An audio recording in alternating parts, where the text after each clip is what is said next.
Welcome back, ladies and gentlemen. The United Kingdom is setting the pace of recovery for major economies as data suggests Britain may be emerging from years in the doldrums. How long will it take big tech companies like Amazon, Google, and Apple to get away with tax avoidance? Murray? Well, getting away with tax avoidance is a way of not bringing money back that you made internationally back here in the United States. And I'm not saying it's illegal. No, you said avoidance, which is legal. Correct. Evasion is illegal. Right. But the point is, it's not very patriotic. But however, the government, the only time that was ever circumvented or let's say facilitated was in the early decade when there was a period of about, I think it was about 3 months or 6 months during the Bush administration where they allowed the money to be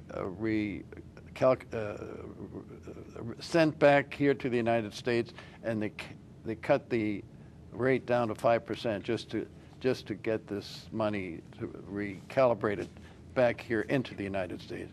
Now there's untold billions and billions of dollars that are made by big companies like GE, General Motors, you name Caterpillar, all the big corporations today do as much or more business overseas. I don't mean just by exports, but by having facilities over there than they are doing here in the United States. And then they set up corporate offices in like Ireland or someplace and that's else. perfectly Singapore. legal. But it is not brought back to the United States.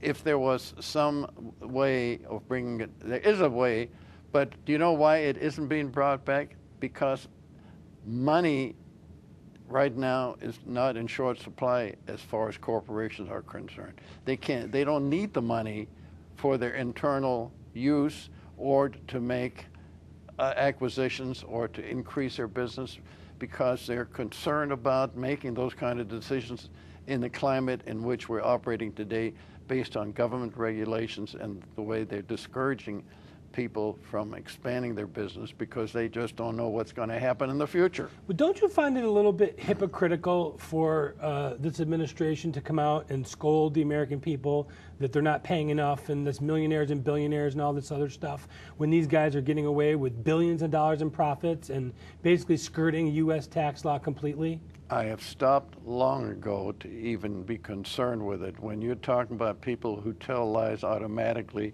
it's part of their mother's milk, so to speak, you don't question the fact that they tell a lie 1,001 after 1,000 lies have already been told. The question of hypocrisy is if a person is very honest and suddenly he comes out with an untruth that is totally against what he said before. That's hypocrisy. To me, what the administration is doing, if you believe anything they say at this point, you're either deaf, dumb, or blind, or you just don't care. Now, do you believe that the recent terrorist threat that was created, I'm not going to say it was created by the government, but it's very easy to be cynical with no matter what these guys say now, after everything that we've been through? I can't comment on it because I don't know if it's valid or invalid, but I do know this: it wouldn't surprise me if it was a cover-up for something else. You know, look, we can go back to the Supreme Court vote on affordable care when John Roberts, the Chief Justice, suddenly out of nowhere took the role of being the person that saved it from being unconstitutional. So you can say, well, there's something that doesn't smell right about the whole thing. We have no proof. We're not making any charges.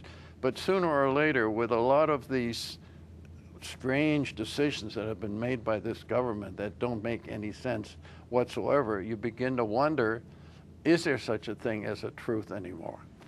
Absolutely.